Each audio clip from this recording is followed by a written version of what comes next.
had all the elements of a classic Tennessee Williams play. Steamy sexuality. Pure hard gold. Larger-than-life characters. I am here to answer charges against my good name and character. Dark secrets. I'll call you back. All set against the sultry, tropical atmosphere of the southern coast.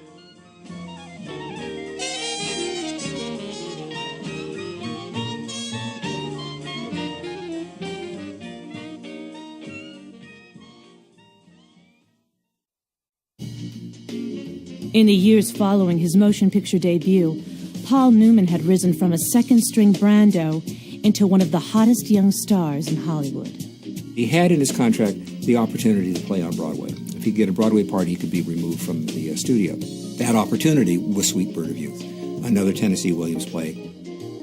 One of the great appeals of Tennessee Williams was his ability to bring his own experiences and understanding to his characters.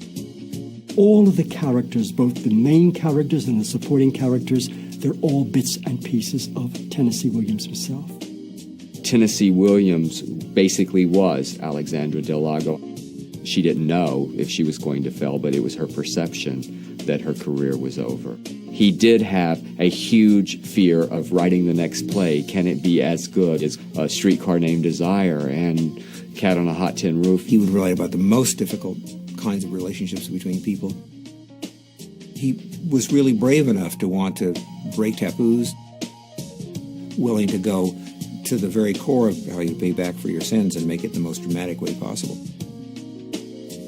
And there was another side that was really interesting to me, that he also fantasized about what his life would have been like if he hadn't been successful. And so if you think about the character of Chance Wayne, that is exactly, it was his fantasy. Williams and Newman each staked their careers on their next project, and the combination paid off.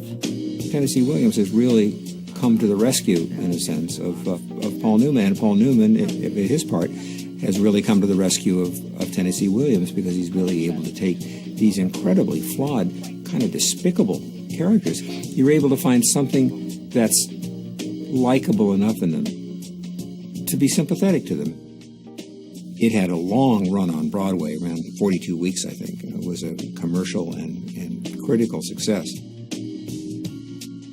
Although her performance as the faded and jaded movie star earned her rave reviews on Broadway, Geraldine Page was not assured of a repeat in the film. Before giving her the role, the studio briefly considered bringing in such Hollywood heavyweights as Anne Bancroft, Susan Hayward, and Deborah Carr. She really knew all the nuances of the character. I think it would have been extremely difficult for someone to jump in and do that part in a film, not having done the play. The leaps that she took in terms of her work by doing that role, I think must have been enormous. Just for her as a performer, jumping into that character that was unlike anything she'd ever taken on before.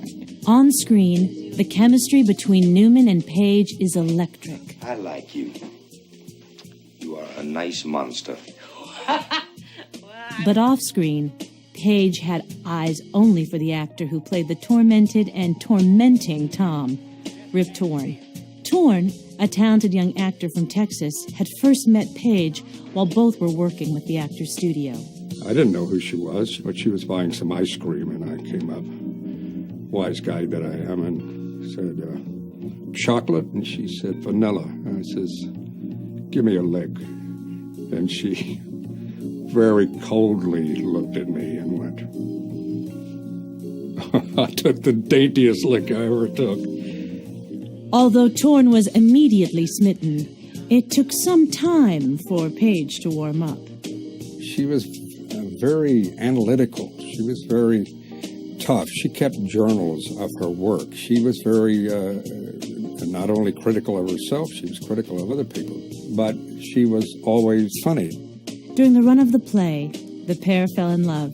Not long after completing the film version of Sweet Bird, they were married. One newcomer to the cast was Shirley Knight.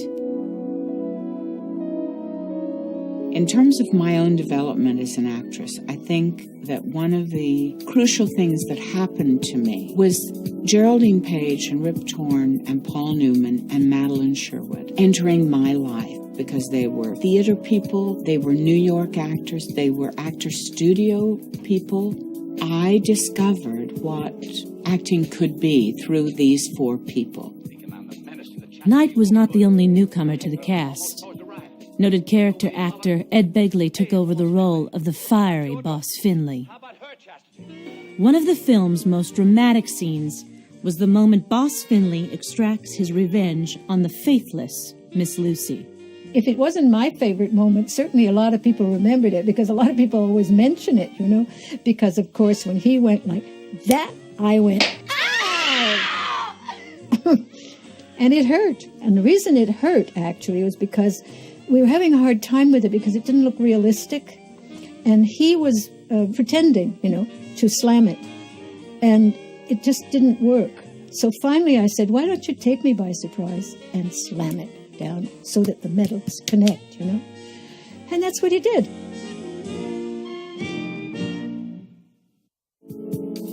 To direct the film, the studio turned to Richard Brooks, who had directed the hugely successful adaptation of Tennessee Williams' Cat on a Hot Tin Roof a few years before. Brooks brought a tough intensity and realism to his directing and to the style that he did. He was a very no-nonsense guy. The past was so important in Williams's people, and you saw the past as a burden.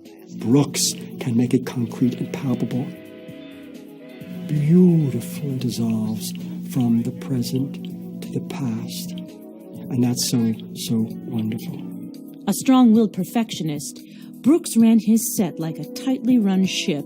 He was kind of scary. You know, he yelled a lot.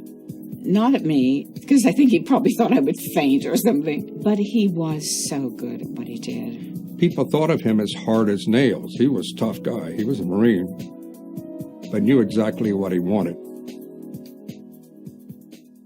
In his writings, Tennessee Williams never shied away from controversial subjects, and Sweet Bird of Youth was no exception.